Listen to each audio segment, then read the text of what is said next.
Bismillahirrahmanirrahim. Assalamualaikum warahmatullahi wabarakatuh. Kami dari kelompok 3 dengan anggota Vini Istiqomah NIM 201200078, Fitriana Mufidah NIM 201200082 dan Ikfi Nisaul Iza 201200087 akan menjelaskan materi dengan judul Fungsi-fungsi manajemen pendidikan. Poin yang pertama adalah perencanaan atau planning. Pengertian perencanaan. Fungsi perencanaan adalah suatu kegiatan membuat tujuan organisasi dan diikuti dengan membuat berbagai rencana untuk mencapai tujuan yang telah ditentukan tersebut. Perencanaan merupakan penentuan awal yang harus dilakukan agar kegiatan yang akan dilaksanakan bisa berjalan sesuai dengan rencana yang telah diprogramkan. Kedua, sumber-sumber perencanaan.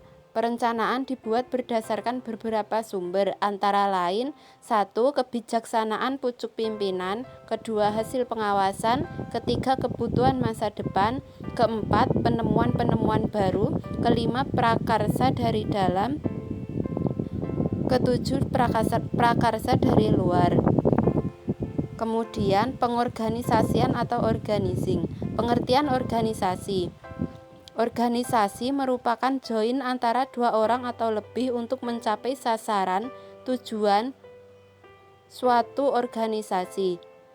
Mengorganisasikan yaitu memanage sumber daya manusia yang ada di organisasi untuk memberikan tugas pokok dan fungsinya masing-masing sesuai dengan job description.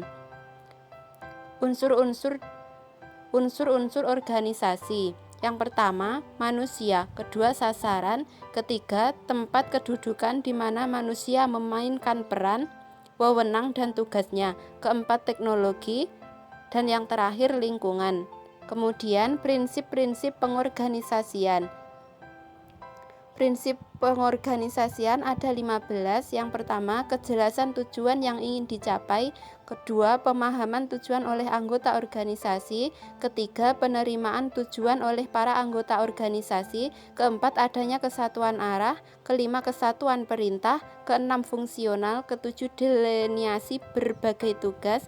Kedelapan, keseimbangan antara wewenang dan tanggung jawab. 9, pembagian tugas. 10, kesederhanaan struktur. 11, pola dasar organisasi yang relatif permanen. Ke-12, adanya pola pendelegasian wewenang. 13, rentang pengawasan. 14, jaminan pekerjaan. Dan yang terakhir 15, keseimbangan jasa dan imbalan. Adapun proses organisasi yaitu sasaran, penentuan kegiatan-kegiatan, pengelompokan kegiatan-kegiatan, pendelegasian wewenang, rentang kendali, perincian peranan perorangan, tipe-tipe organisasi, dan bahan organisasi. Selanjutnya adalah actuating atau pelaksanaan. Actuating adalah suatu tindakan untuk mengusahakan agar semua anggota kelompok berusaha untuk mencapai sasaran yang sesuai dengan perencanaan manajerial dan usaha-usaha organisasi. Peran dan fungsi actuating pada dasarnya melakukan pengarahan atau commanding, bimbingan atau directing, dan komunikasi atau communication. Fungsi actuating lainnya adalah upaya untuk perencanaan yang akan dilakukan ke depannya akan menjadi kenyataan dengan melalui berbagai pengarahan dan motivasi yang akan membuat setiap karyawan dapat mengikuti kegiatan secara baik dan optimal sesuai dengan peran, tugas, dan tanggung jawabnya masing-masing. Yang terakhir adalah controlling atau pengawasan. Pengawasan merupakan kegiatan-kegiatan dan tindakan-tindakan untuk mengamankan rencana dan keputusan yang telah dibuat atau yang sedang dilaksanakan. Fungsi terakhir ini merupakan pemantauan keberhasilan kegiatan-kegiatan dalam mencapai tujuan yang telah ditetapkan pada saat membuat perencanaan, menyusun organisasi, atau pengorganisasian. Dalam buku Ahmad Sabri dijelaskan dalam bagian supervisi bahwa setiap pelaksanaan daripada program pendidikan memerlukan adanya pengawasan atau supervisi. Sondang P. Siagian mengatakan bahwa Pengawasan merupakan proses pengamatan dari seluruh kegiatan guna menjamin bahwa semua pekerjaan yang sedang dilaksanakan berjalan sesuai dengan rencana yang telah ditetapkan sebelumnya. Ada beberapa ciri-ciri yang dikemukakan oleh Mamduh M. Hanafi sebagai pengendalian atau pengawasan yang efektif, yaitu pertama, disesuaikan dengan rencana dan struktur organisasi. Yang kedua, tepat waktu. Yang ketiga, objektif dan mudah dipahami.